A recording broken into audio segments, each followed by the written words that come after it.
The title of my book is The Sacred Carol, Rediscovering the True Authorship of a Christmas Classic. And of course that classic is A Christmas Carol, which we've all been taught to believe was written by Charles Dickens. I don't believe it was. I believe it was written by an American couple named Matthew and Abby Whittier. It so happens that Charles Dickens' handwritten manuscript of A Christmas Carol is held by the Morgan Library and Museum in New York City, and that for some years they've had it available online in high resolution and in zoomable format. I thought that maybe underneath his heavy redactions might be some of Matthew and Abby's original text. So I got the idea that I would transcribe the entire manuscript, all 66 pages, all of the redacted words, and see if there were any clues underneath those words. I used ChatGPT as a kind of brainstorming partner, not as an oracle. I didn't take everything it said literally, but I bounced ideas back and forth off it till I got to what I felt was the correct interpretation. I also used a graphics program comparable to Photoshop called GIMP, G-I-M-P. My conclusion was that Charles Dickens did indeed hastily rework a spiritualist redemption story written by Matthew and Abby Whittier into a mere ghost story. Now, I discovered a method in this graphics program of seeing through Dickens' redactions like an X-ray into the letters underneath. Not all the time, but in many instances I could do that. And I'll tell you exactly how I did it. In GIMP, you go to Colors, and you go down to Levels, and you select Levels. There you get a slider bar that has the white level, the mid-tones, and the black level. Those of you familiar with graphics will know exactly what this is. You take the mid-tone and you bring it up until it's pasty white and you start to see details coming through. Then you take the black level and bring it up very carefully until you hit a sweet spot. And in that sweet spot, those now separated out letters start to pop, so you can see where the letter was and where the redaction loops were. And I should explain about Dickens' redactions that he very clearly did not want anyone to see what was underneath these loops. So he would run them directly above the letters. He would like trace the letters with these loops, and then he might put in a second loop series if he really didn't want anybody to see what it was, if it was something incriminating. He might scribble, he might put in decoy letters even on a few occasions. So he really wanted to hide these things. I would also follow the trajectory of the loops, so very carefully follow what direction it's going, and you could tell that the trajectory of the letter stroke was slightly off from the redaction loop, and you could separate them out that way. Sometimes I traced the letters with a little yellow mark, and sometimes I deleted all of the redaction marks and just left the letters. I would then upload this graphic to ChatGPT-5. I would give it the context, the written context, and I would give it the graphic, which it can now analyze. And I would say, given these things, what word could this possibly be for 1843, for that era? And it might give me something brilliant, and it might give me something absurdly off. I worked for sometimes a couple hours on a single word, and in one instance I remember I worked a day and a half on one paragraph trying to get the accurate interpretation of the words underneath these redactions. One of the things I determined was that Dickens was copying from an earlier manuscript, and this is how I think the whole thing went down, to give you some idea of the context. I believe that Matthew Franklin Whittier handed over his and Abby's manuscript to Dickens in Boston in January of 1842 when Dickens was kicking off his American tour. Many people handed manuscripts over to Dickens at this time, hopeful authors and so on. Then when Dickens got back home in England, he got into financial trouble in the fall of 1843, and he conceived what he called privately in correspondence a, quote, little scheme. And his little scheme was that he would rewrite A Christmas Carol quickly into a popular ghost story for quick cash, which is exactly what he did. Now, I think the first thing he did was to have a professional copyist copy over Matthew and Abby's manuscript, and then he probably just chucked their manuscript into the fire so there would be no incriminating evidence. Then he took this copy, and the first thing he did was to make some global changes. One of these was everywhere Matthew and Abby had referred to Ebenezer, he changed that to Scrooge. You'll notice that for some reason, this character's last name is all you ever see. You always see him referred to as Scrooge. And the reason is that Dickens just needed a villain for his ghost story. Matthew and Abby would have originally used Ebenezer because they wanted you to get to know him as a person, to sympathize with him, empathize with him, understand the sources of his bitterness, and go through his conversion process with him. Another thing that Dickens did in a global sense in this first manuscript was to change spirits to ghosts, because Matthew and Abby wanted people to understand that these were real spirit guides, or certainly Abby did, and Dickens just wanted ghosts. So they became ghosts, and with a few exceptions, and then he made them he made them impersonal, because Matthew and Abby's spirits were as personal beings, whereas Dickens just needed impersonal ghosts as props, basically. Another trend that I saw was that Dickens apparently slashed out huge sections of text. And you could tell because what he did is he had to bridge these things with some little nonsensical paragraph.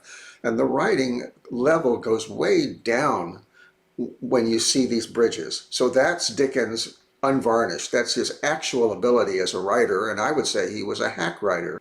Sometimes he was copying, and I believe he copied word for word, editing on the fly, word for word, and that he hadn't seen a great portion of this manuscript.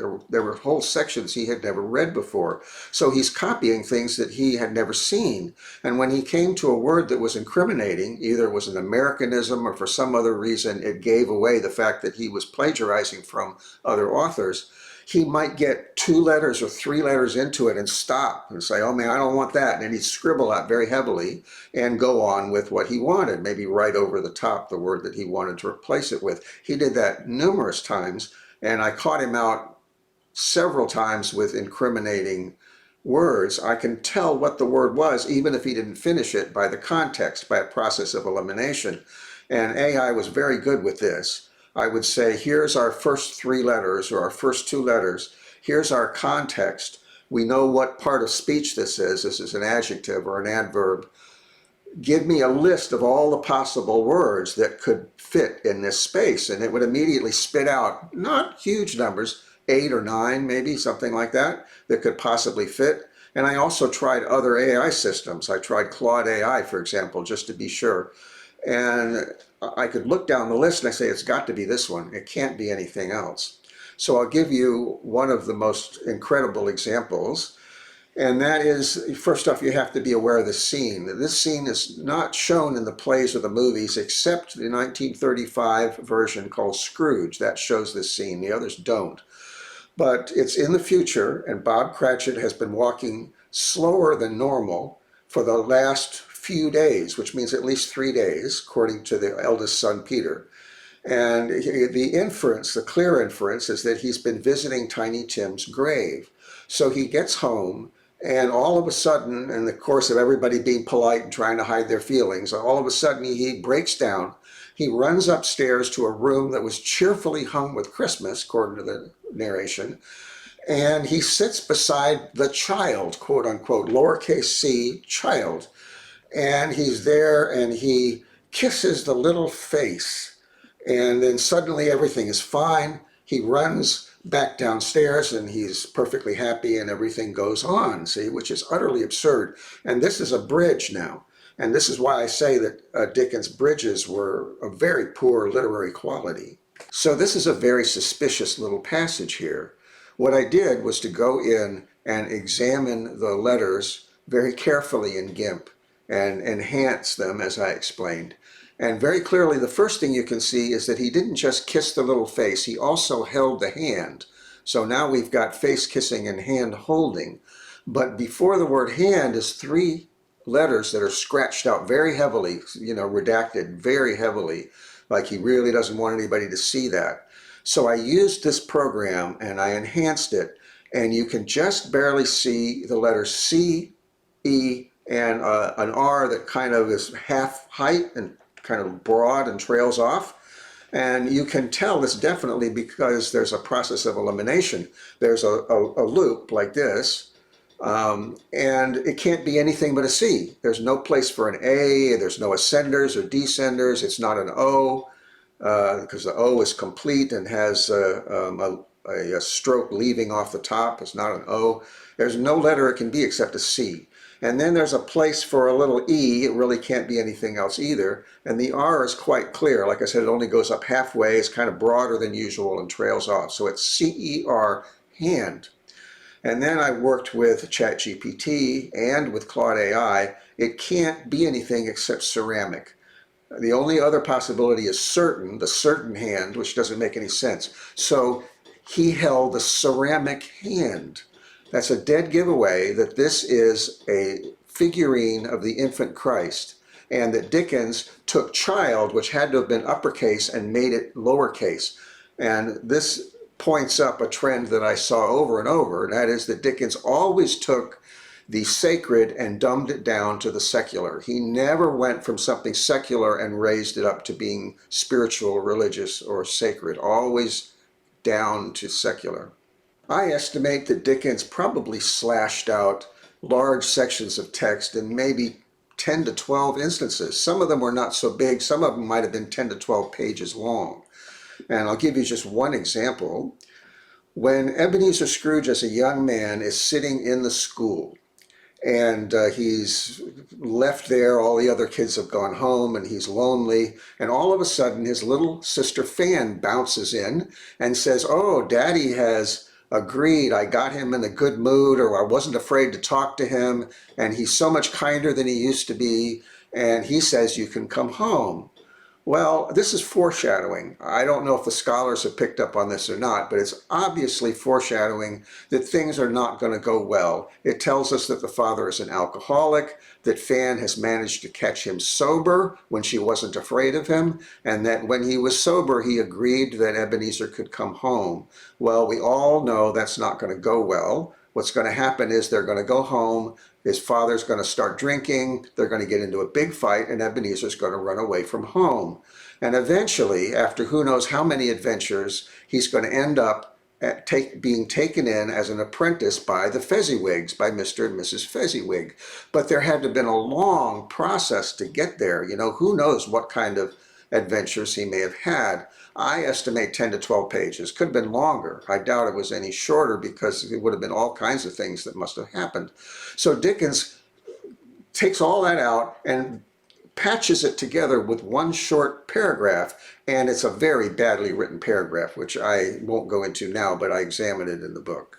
Something else I did in this book was to identify the three different voices that one can find in A Christmas Carol. The first and most obvious one being Abby Poyen Whittier, because she wrote with a very elevated tone. It sounds almost biblical at times. There's never anything crass in her writing. It's deeply insightful and spiritual, and it's just a totally different cadence.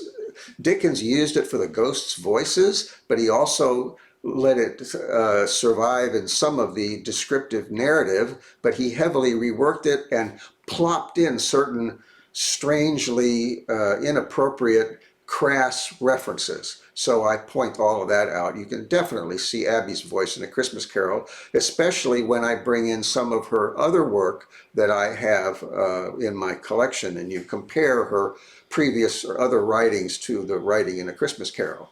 The other two voices, Matthew and Dickens, are superficially similar, but I can tease them apart by certain indicators, and I do that as well. If you purchase this book, you get a bonus, and that bonus is that the appendix contains the entire transcribed handwritten manuscript, all 66 pages, all the redacted words except the few that I wasn't able to figure out. It's all in there. The entire Christmas Carol from the manuscript is deciphered in the appendix of this book.